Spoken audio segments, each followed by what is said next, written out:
On behalf of our center and our partners, the World Economic Forum and the Bill and Melinda Gates Foundation, I'd like to extend a very warm welcome to our audience here in New York, as well as our larger virtual audience participating online today. The Event 201 scenario is fictional. Today's scenario is going to simulate meetings of a multi-stakeholder group called the Pandemic Emergency Board. We're at the start of what's looking like it will be a severe pandemic. And there are problems emerging that can only be solved by global business and governments working together. There's been some conspiracy theories that are around about the potential that pharmaceutical companies or the UN have released this for their own benefit. And maybe this is a time for us to showcase some cases where we are able to bring forward some bad actors and leave it before the courts to decide whether they have actually spread some fake news. A new coronavirus. Infected people got a respiratory illness with symptoms ranging from mild flu-like signs to severe pneumonia. In related news, a significant demand for personal protective equipment like N95 masks and gloves are on the rise. Patients are overwhelming healthcare facilities. People are avoiding public spaces out of fear of infection and in compliance with public health recommendations. Our U.S. affiliate has just released polling results on public expectations for a vaccine, and 65% of those polled are eager to take the vaccine, even if it's experimental. I'm not optimistic about having a vaccine in time to be relevant during this pandemic. With enough money and political will, anything is possible. Penalties have been put in place for spreading harmful falsehoods, including arrests. If the solution means controlling and reducing access to information, I think it's the right choice. What exactly are the risks and benefits of staying home from work? Absolutely, we need to save lives, but we literally cannot afford a heavy-handed response that suffocates our economy. The world saw large-scale protests and in some places riots. This led to violent crackdowns in some countries and even martial law. The public lost trust in their respective administration. Economists say the economic turmoil caused by such a pandemic will last for years. The societal impacts, the loss of faith in government, the distrust of news, and the breakdown of social cohesion could last even longer. We have to ask, did this need to be so bad?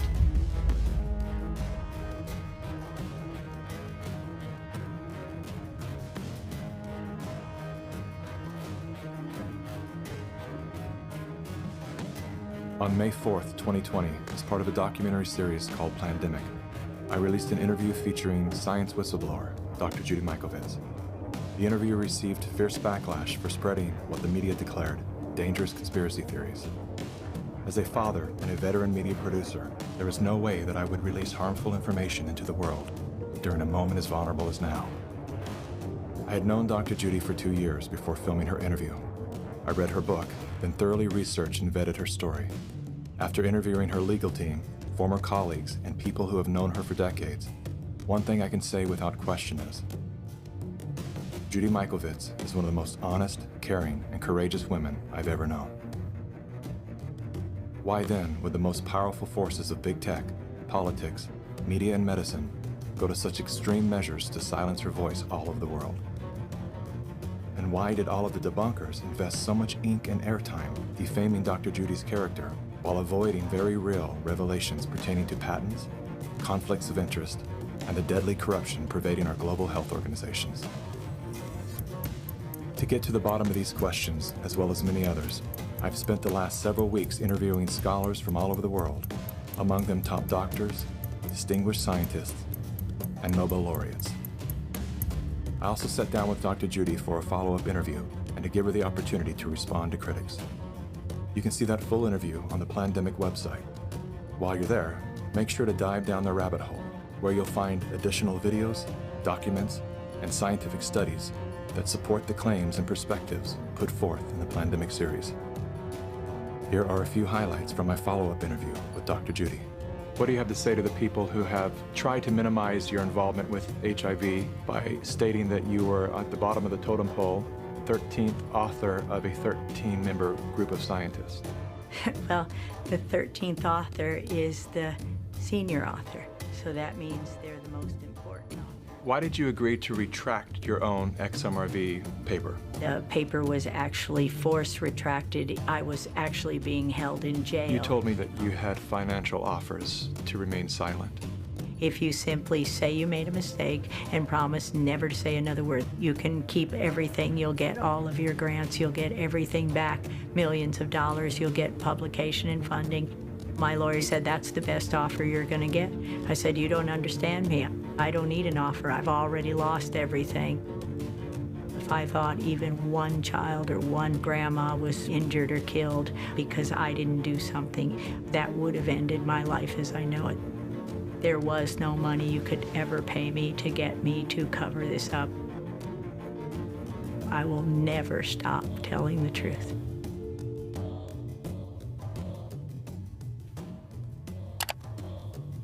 I'm the developer of Linguistic Genomics, which was the first platform on which you could determine the intent of communication rather than the literal artifact of communication. But we've also used that technology for a number of other applications in defense and intelligence and finance, and most notably, in the early 2000s, my company was responsible for bringing down what was, at the time, one of the largest tax frauds in U.S. history.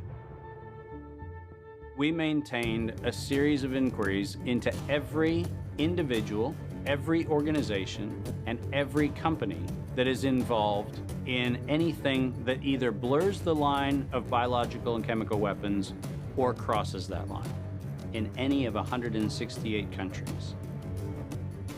In 1999, there were 1 million patents digitized by IBM.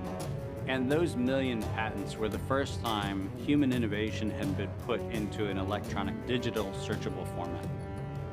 We took that information and we did a very simple exercise using our linguistic genomics technology, where I made the horrific assessment that approximately 1/3 of all patents filed in the United States were functional forgeries, meaning that while they had linguistic variations, they actually covered the same subject matter. In 1999, patents on coronavirus started showing up, and thus began the rabbit trail. March 2003, panic grips Hong Kong as a deadly new virus sweeps through the city. In 2003, the Center for Disease Control saw the possibility of a gold strike, and that was the coronavirus outbreak that happened in Asia. They saw that a virus they knew could be easily manipulated was something that was very valuable, and in 2003 they sought to patent it. And they made sure that they controlled the proprietary rights to the disease, to the virus, and to its detection, and all of the measurement of it. We know that Anthony Fauci, that Ralph Baric, that the Center for Disease Control, and the laundry list of people who wanted to take credit for inventing coronavirus were at the hub of this story. From 2003 to 2018, they controlled 100% of the cash flow that built the empire around the industrial complex of coronavirus. The World Health Organization has officially named the novel coronavirus the novel coronavirus outbreak. The World Health Organization is a pandemic, an international public health emergency. While we know that the coronavirus manipulation started with Dr. Ralph Baric in 1999. The major characteristics of SARS, MERS, and SARS coronavirus 2 is a good way. Ralph Baric is the researcher at the University of North Carolina, Chapel Hill, who's famous for his chimeric coronavirus research. In 2002, there was a recognition that the coronavirus was seen as an exploitable mechanism for both good and ill. On April the 25th, 2003, the U.S. Center for Disease Control filed a patent on the coronavirus transmitted to humans. Under 35 U.S. Code Section 101, nature is prohibited from being patented. Either SARS coronavirus was manufactured, therefore making a patent on it legal, or it was natural, therefore making a patent on it illegal. If it was manufactured, it was a violation of biological and chemical weapons, treaties, and laws. If it was natural, filing a patent on it was illegal. then either outcome, both are illegal. In the spring of 2007, the CDC filed a petition with the Patent Office to keep their application confidential and private. They actually filed patents on not only the virus, but they also filed patents on its detection and a kit to measure it. Because of that CDC patent, they had the ability to control who was authorized and who was not authorized to make independent inquiries into coronavirus. You cannot look at the virus, you cannot measure it, you cannot develop a test kit for it.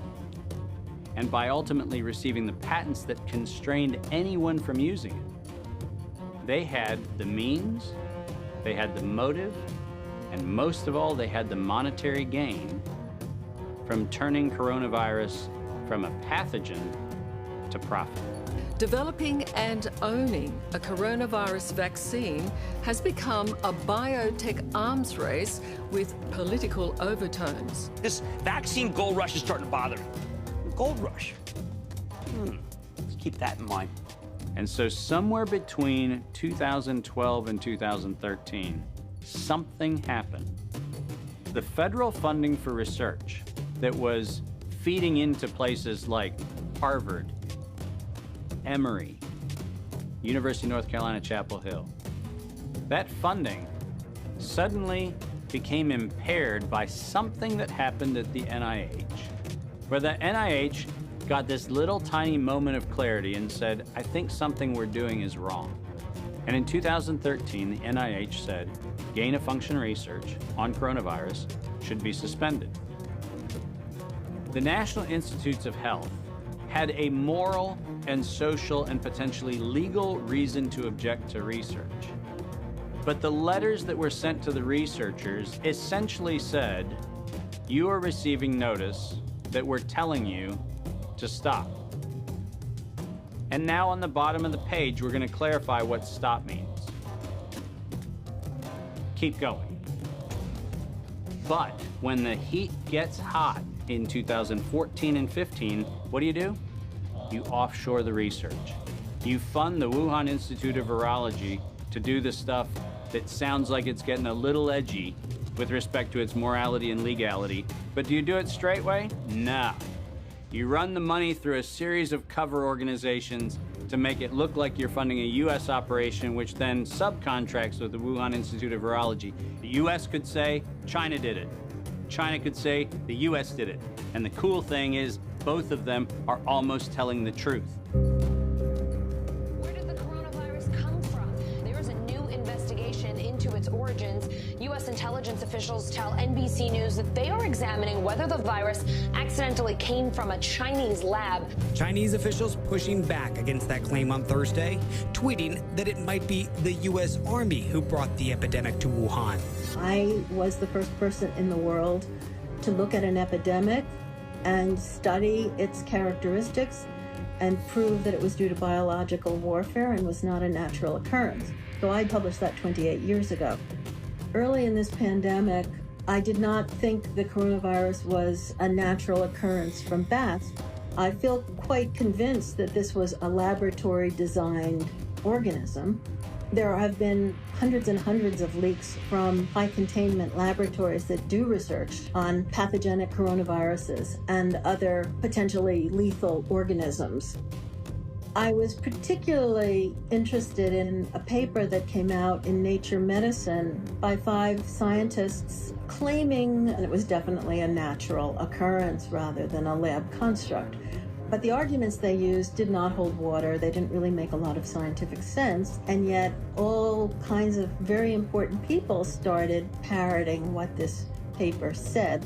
And so that, of course, got me scratching my head saying, why are these people risking their reputation when it's obviously illogical, doesn't hold water?